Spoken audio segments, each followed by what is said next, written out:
I was 57 years old the night my body gave out under the weight of my own choices.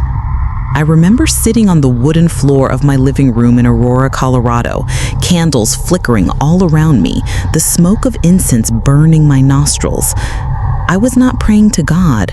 I was calling on my ancestors, begging for their protection, their wisdom, their strength. Yet all I felt was emptiness. My chest was tight, my skin clammy, and my mind felt as if shadows were whispering in it. I had followed these spirits for years, believing they were guiding me, but in that moment, I felt something different, something cold, something hungry.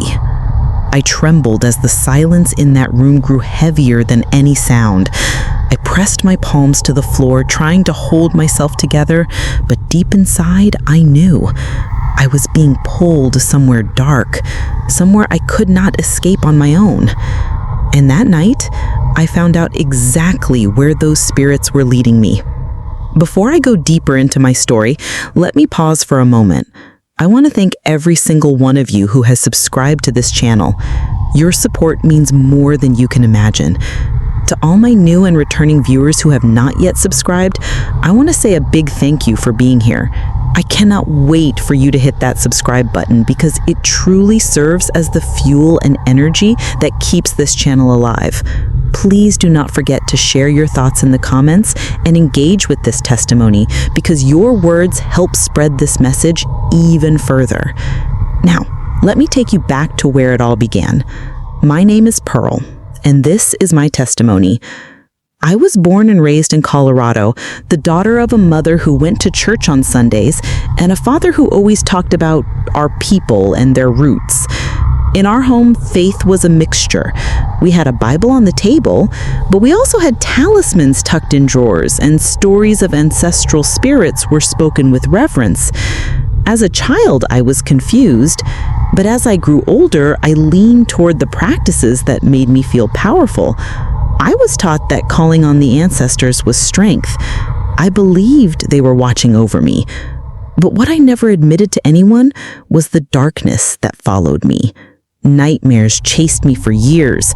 I would wake up drenched in sweat, hearing voices in my sleep. Depression sat on me like a heavy coat, and anger simmered beneath my skin. I smiled in public, but inside, I was restless. God? I knew of him, but I never trusted him fully. To me, he was distant, silent, and hard to please. The ancestors, however, felt immediate. They seemed to answer quickly with signs and whispers, so I chose them. But what I called heritage was a doorway I should never have opened. The night it happened, I thought it was just another ritual. I had arranged the candles on the floor in a circle, placed the wooden bowl of water at the center, and whispered the names of those I believed were guiding me. My hands shook as I poured libation, asking for their protection over my family, my health, and my finances. But something felt different. The air was heavy, thicker than usual, almost like the atmosphere itself was rejecting what I was doing. Suddenly, my chest tightened. My heart raced wildly, as though it wanted to burst through my ribs. I tried to stand, but my legs buckled. I collapsed on the floor, gasping for air. My body went cold, yet sweat poured from me. My vision blurred, and the room spun until I could no longer see the walls of my home. It was as if the floor beneath me opened. Darkness swallowed me whole. At first, I thought it was a dream, but the terror was too sharp, too real. The air was thick with the stench of burning sulfur, so acrid it seared my nostrils. In the distance, I heard screams, not ordinary cries of pain, but endless wails that sounded like broken souls. A wind blew across my face, hot and choking, carrying with it the stench of rotting flesh. My feet felt heavy, sinking deeper into what seemed like ground made of ash and burning coals. Shapes moved in the shadows. Twisted, grotesque beings with eyes that glowed like fire.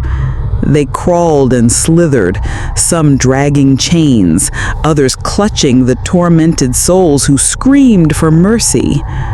One of the creatures looked directly at me. Its smile was jagged, and its voice crawled through my mind like poison. "You called us, Pearl. You opened the door. Now you belong here." I froze, my knees trembling. Then I saw faces, human faces, among the flames. Some looked like strangers, others familiar. My grandmother, who had taught me some of the rituals, was there, her face twisted in anguish, crying out words I could not understand. I wanted to reach for her, but the demons dragged her deeper into the pit. Fear gripped me like a vice. My heart pounded in my ears and guilt crashed down on me. This was no heritage. This was no protection. This was death, eternal death. I tried to scream, but my voice vanished in the thick, choking air. I felt claws grab at my arms. Chains rattled as they tried to pull me down. The ground beneath me opened wider, a pit of endless fire and despair yawning below. And then I heard it. A voice, strong, steady, cutting through the chaos. "Pearl." I froze. The demons recoiled, their grip loosening. The voice called again, closer this time. "Pearl, this is not your place."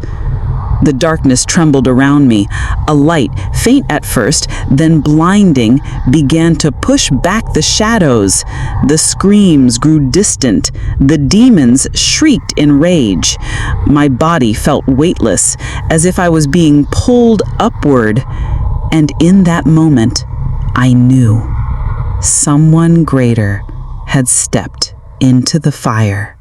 The light grew brighter, so blinding I had to cover my face. Yet even with my eyes closed, the glow pierced through me. It was not like the fire of that pit. This light carried peace, authority, and an overwhelming sense of love. Then I heard the voice again. It was not harsh, not condemning, but firm and full of power. "Pearl, I have been calling you. This is where the spirits you trusted lead, but this is not where I desire you to remain. Repent and return. Your time has not yet come." My knees gave out beneath me. I wept, though I did not even understand why. Every memory of bitterness, every sin, every ritual I had performed came flooding back. I felt naked, exposed, unable to hide anything from that voice. Shame burned through me like fire, yet the light did not push me away. Instead, it wrapped around me like arms, pulling me close. I whispered, trembling, "Jesus?" And in that instant, the chaos of hell faded. The screams grew faint. The demons retreated into the shadows. The fire's heat no longer touched me. I was standing, but I was not standing on ash anymore. I was surrounded by light, weightless, free. My body felt alive again, though I could still hear my heart pounding. Then his words cut deep into my soul. "Go back, Pearl. Tell them I am real. Tell them hell is not heritage, it is captivity. And tell them I am the only way out." The next thing I knew, I was gasping for breath on my living room floor. The candles had burned low, the incense was nothing but ash, and my body ached as if I had been fighting for my life. My face was wet with tears, my throat raw from silent screams, but something had changed, something eternal. I crawled across the floor and knocked over the wooden bowl I had once honored. I swept the charms, the talismans, the candles into a bag and carried them outside. With shaking hands, I lit a match and watched them burn. For the first time in years, I felt peace settle over me. Not the fleeting peace of rituals, but a peace that filled every corner of my soul. From that night forward, everything changed. I surrendered my life fully to Jesus Christ. I found a Bible-based church in Denver where I was discipled and surrounded by people who prayed with me and for me. I stopped calling on ancestors and started calling on the name of the Lord. Depression lifted, though healing was a process. Anger turned into compassion. The nightmares stopped. I no longer feared the dark because I knew the light that saved me would never leave me. Today, I live with one mission: to warn others not to play with what seems harmless. Heritage cannot save your soul. Only Jesus can. Hell is not folklore, and eternity is not a story to scare children. I saw it. I smelled it. I heard the cries. And I know now, without a doubt, that every spirit outside of Christ leads there. If you are watching this, I plead with you, do not wait until it is too late. Sin will always take you farther than you plan to go and keep you longer than you want it to stay.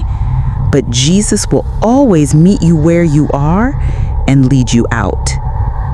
I want to leave you with two truths that I learned the hardest way. 1, hell is real, and so is eternity. 2, Jesus does not compete with idols. He delivers us from them. My friends, I share my story because I love you enough to warn you.